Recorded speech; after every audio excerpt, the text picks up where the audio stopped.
The King James Bible is by far the most important, most legendary Bible to ever be translated into English.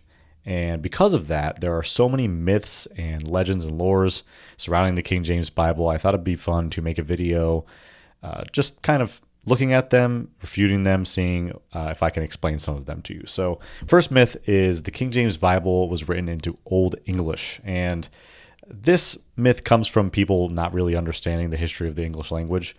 Old English is actually a specific thing that refers to the language of the Anglo-Saxons. So this was like 1,000 years before the King James Bible was translated, and it's really a completely different language entirely. Really, it's an ancestor to the English that we know of. It's an ancestor even to the King James English. So I'm going to show you in a second what that looks like, but there is something to be said for how the King James was written in an older English. But technically, it's still modern English. It's called early modern English. And yes, it is different than the English that we're used to today. Technically, it's still the same language, whereas Old English is not the same language.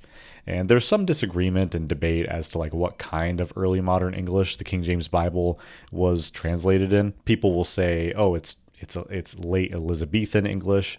Oh, it's kind of like a Shakespearean English." Some entities say that it's biblical English, and really all of that's wrong.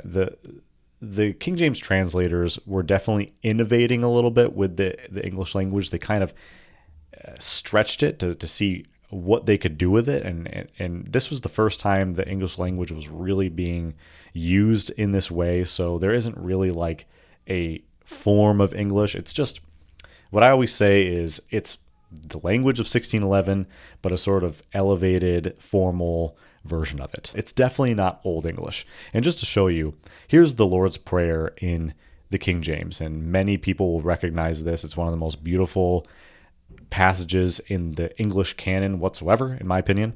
And everyone knows this. It's Our Father, which art in heaven, hallowed be thy name. Thy kingdom come, thy will be done on earth as it is in heaven, and so on. And yes, there are some parts of this that are sort of different for us. You know, modern English speakers and readers will see the word hallowed and be like, what does that mean? Or Our Father, which art in heaven. That's not really how modern English works. But still, this is understandable. A modern English speaker, for the most part, will be able to read this or hear this and think, yes, I understand what it's saying. But this is Old English, and I'm just going to let you read that. It's basically unintelligible. I would say this is probably 95% unintelligible. You may be able to make out some words. There's ands, there's us. You could kind of make out fader right there, which means father. And then ert an heophanom. I'm guessing heophanom means heaven, but yes, it's a completely different language. And this is the ancestor to the King James English, and it's an ancestor to the English we use today. But you could see that obviously the King James translators were not translating the Bible into Old English because this is more what it would look like.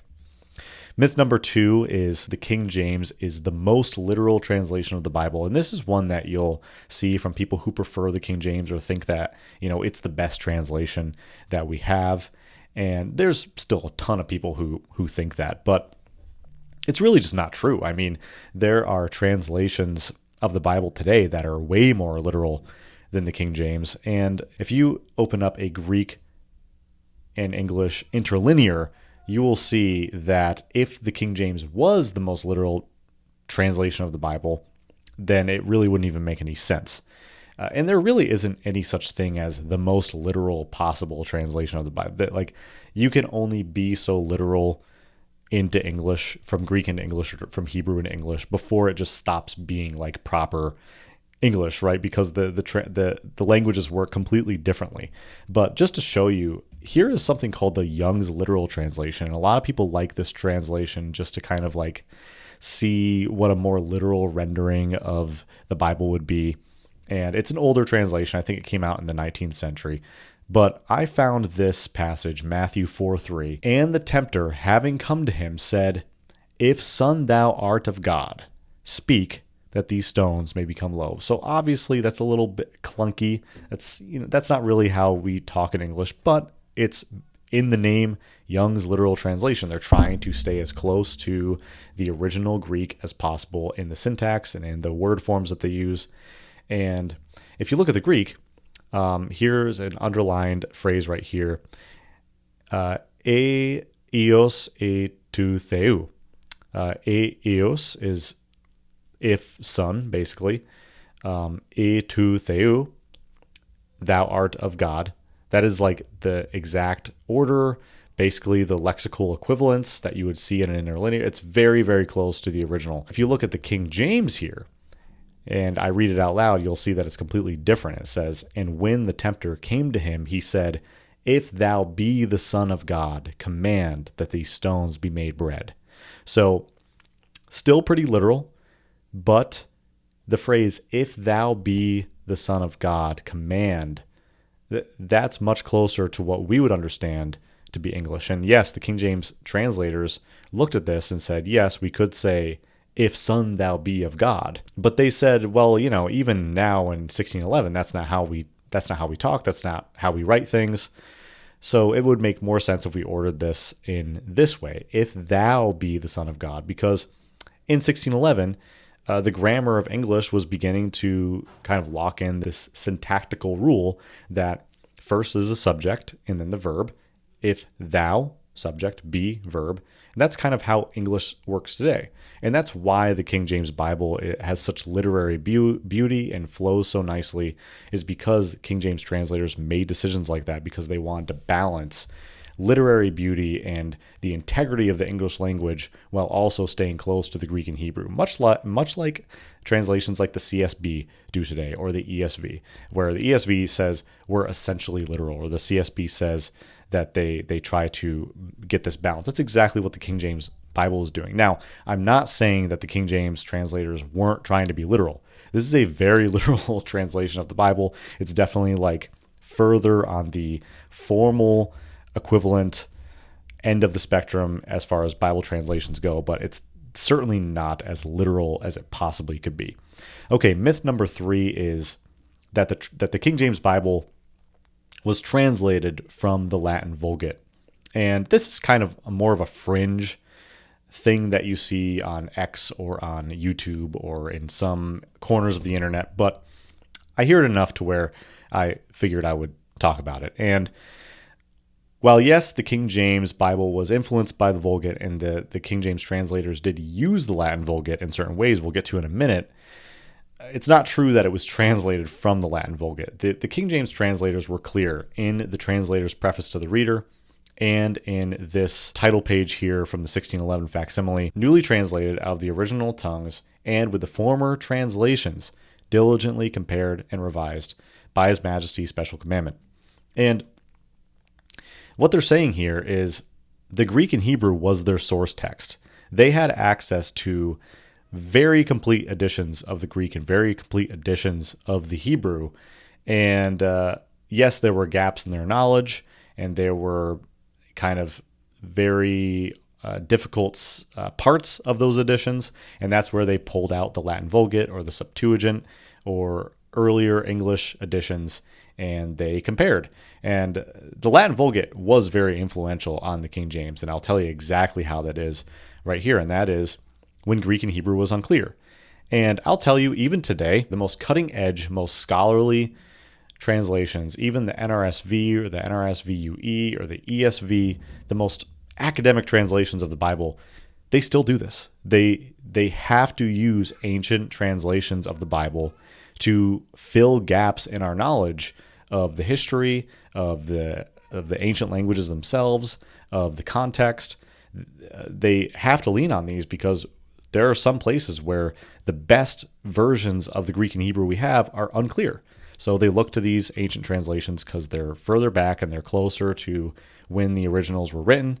And they figure, not only is this how we traditionally understood the Bible, so we might as well just stick with it, it's more likely that they have them right because they're closer to the originals.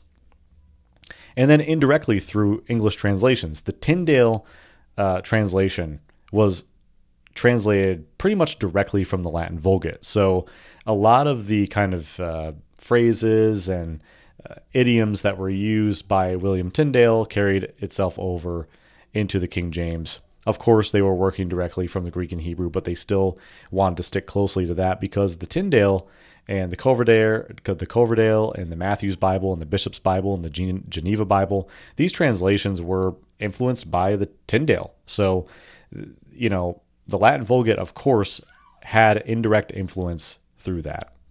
And then theologically, the Vulgate had such an impact. It was the main Bible of the Western Church for 1,000 years. So it makes sense that it would have a crazy impact on the theological vocabulary of the Western theological tradition. And for that reason, the King James translators kind of just use those words like justification, propitiation. Those are Latin words that are found in the Latin Vulgate and were already English words because they kind of just carried over from the Latin. Myth number 4 is that it was approved by King James himself to be the standard English Bible in the Church of England. And the answer to this is really we don't know. There are some people who suggest that there was an act of King James to authorize the King James Bible to be used in churches. And the fact is, we just don't know. We just don't know if that's the truth. More likely, it came from this phrase right here on the title page, which says appointed to be read in churches. And it also probably came from the Hampton Court Conference, where King James commissioned the Bible to be translated. Because he commissioned it, we kind of infer that he intended it to be used. So the title Authorized Version really came from the 19th century, when a lot of one-man band kind of translators were making their own translations, and authorities in the Church of England wanted people to understand, this is the version that we want you to use, because this is the one that was rigorously translated by 50 scholars and is the standard. So that's what the one we're going to use. And actually, the word King James, it wasn't called the King James until 1850 something, when people started calling it that in America. So that's kind of another interesting thing there. And myth number 5 is that it's remained unchanged since 1611, which is just patently false.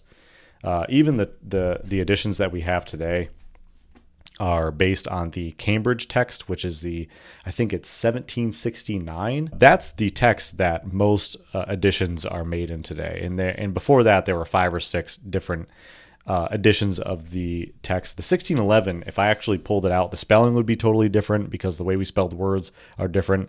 They're in Gothic type. There's just so many differences.